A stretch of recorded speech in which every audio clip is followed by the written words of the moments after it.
Today's reading begins in Judges, chapter 8, starting in verse 18. Then he, that is Gideon, said to Zebah and Zalmunna, What kind of men were they whom you killed at Tabor? They answered, They were like you. They all resembled the children of a king. He said, They were my brothers, the sons of my mother. As the Lord lives, if you had saved them alive, I would not kill you. He said to Jether his firstborn, Get up and kill them. But the youth didn't draw his sword, for he was afraid, because he was yet a youth. Then Zebah and Zalmunna said, You rise and fall on us, for as the man is, so is his strength. Gideon arose, and killed Zebah and Zalmunna, and took the crescents that were on their camels' necks. Then the men of Israel said to Gideon, Rule over us, both you, your son, and your son's son also, for you have saved us out of the hand of Midian. Gideon said to them, I will not rule over you, neither shall my son rule over you. The Lord shall rule over you.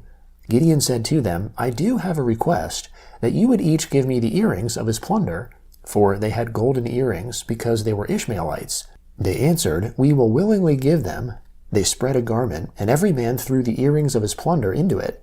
The weight of the golden earrings that he requested was 1,700 shekels of gold, in addition to the crescents, and the pendants, and the purple clothing that was on the kings of Midian, and in addition to the chains that were about their camels' necks. Gideon made an ephod out of it, and put it in Ophrah, his city. Then all Israel played the prostitute with it there, and it became a snare to Gideon and to his house. So Midian was subdued before the children of Israel, and they lifted up their heads no more. The land had rest 40 years in the days of Gideon. Jerubbaal, the son of Joash, went and lived in his own house. Gideon had 70 sons conceived from his body, for he had many wives. His concubine, who was in Shechem, also bore him a son, and he named him Abimelech. Gideon, the son of Joash, died in a good old age, and was buried in the tomb of Joash his father, in Ophrah of the Abiezrites. As soon as Gideon was dead, the children of Israel turned again and played the prostitute following the Baals, and made Baal-berith their god. The children of Israel didn't remember the Lord their God, who had delivered them out of the hand of all their enemies on every side. Neither did they show kindness to the house of Jerubbaal, that is, Gideon, according to all the goodness which he had shown to Israel.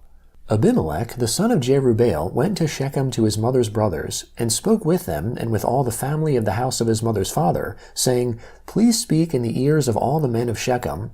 Is it better for you that all the sons of Jerubbaal, who are 70 persons, rule over you, or that one rule over you? Remember also that I am your bone and your flesh. His mother's brothers spoke of him in the ears of all the men of Shechem all these words. Their hearts inclined to follow Abimelech, for they said, He is our brother.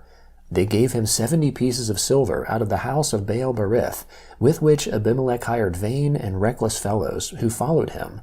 He went to his father's house at Ophrah, and killed his brothers the sons of Jerubbaal, being 70 persons, on one stone. But Jotham, the youngest son of Jerubbaal, was left, for he hid himself.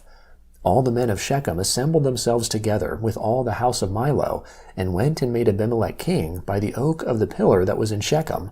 When they told it to Jotham, he went and stood on the top of Mount Gerizim, and lifted up his voice, cried out, and said to them, Listen to me, you men of Shechem, that God may listen to you.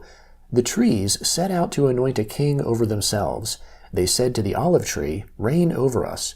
But the olive tree said to them, Should I stop producing my oil, with which they honor God and man by me, and go to wave back and forth over the trees? The trees said to the fig tree, Come and reign over us.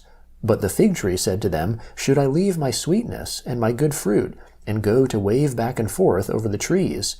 The trees said to the vine, Come and reign over us. The vine said to them, Should I leave my new wine, which cheers God and man, and go to wave back and forth over the trees? Then all the trees said to the bramble, Come and reign over us. The bramble said to the trees, If in truth you anoint me king over you, then come and take refuge in my shade, and if not, let fire come out of the bramble, and devour the cedars of Lebanon.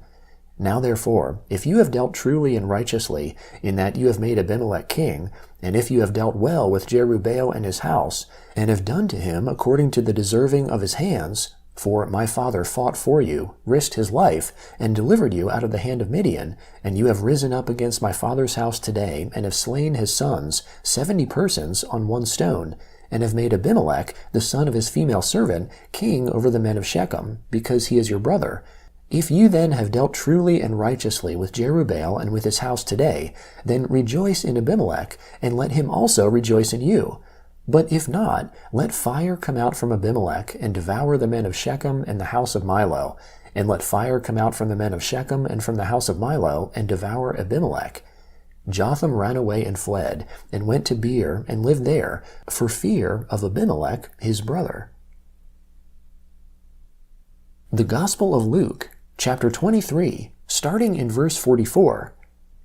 It was now about the 6th hour, and darkness came over the whole land until the 9th hour. The sun was darkened, and the veil of the temple was torn in two. Jesus, crying with a loud voice, said, Father, into your hands I commit my spirit. Having said this, he breathed his last. When the centurion saw what was done, he glorified God, saying, Certainly this was a righteous man. All the multitudes that came together to see this, when they saw the things that were done, returned home, beating their breasts. All his acquaintances and the women who followed with him from Galilee stood at a distance, watching these things.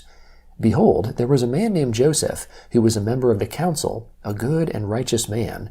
He had not consented to their counsel indeed, from Arimathea, a city of the Jews, who was also waiting for God's kingdom.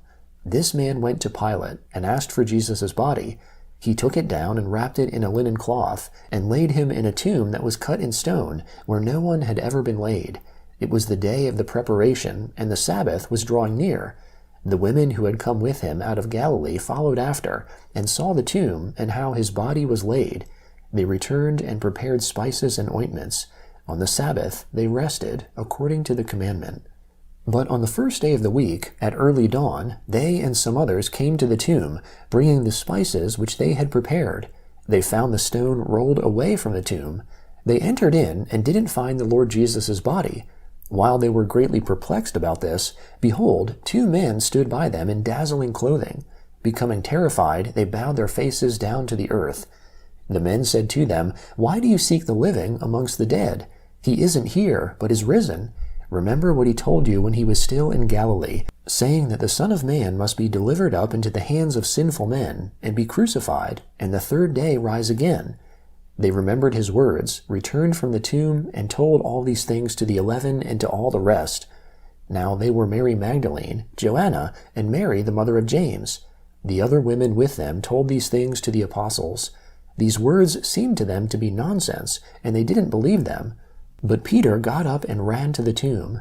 Stooping and looking in, he saw the strips of linen lying by themselves, and he departed to his home, wondering what had happened. Psalm 99, beginning in verse 1. The Lord reigns, let the peoples tremble. He sits enthroned against the cherubim, let the earth be moved. The Lord is great in Zion, he is high above all the peoples. Let them praise your great and awesome name. He is holy. The king's strength also loves justice. You establish equity. You execute justice and righteousness in Jacob. Exalt the Lord our God. Worship at his footstool. He is holy. Moses and Aaron were amongst his priests. Samuel was amongst those who call on his name. They called on the Lord, and he answered them. He spoke to them in the pillar of cloud. They kept his testimonies, the statute that he gave them. You answered them, Lord our God. You are a God who forgave them, although you took vengeance for their doings. Exalt the Lord our God. Worship at his holy hill, for the Lord our God is holy. Proverbs chapter 14, starting in verse 9. Fools mock at making atonement for sins, but amongst the upright there is good will. The heart knows its own bitterness and joy. He will not share these with a stranger.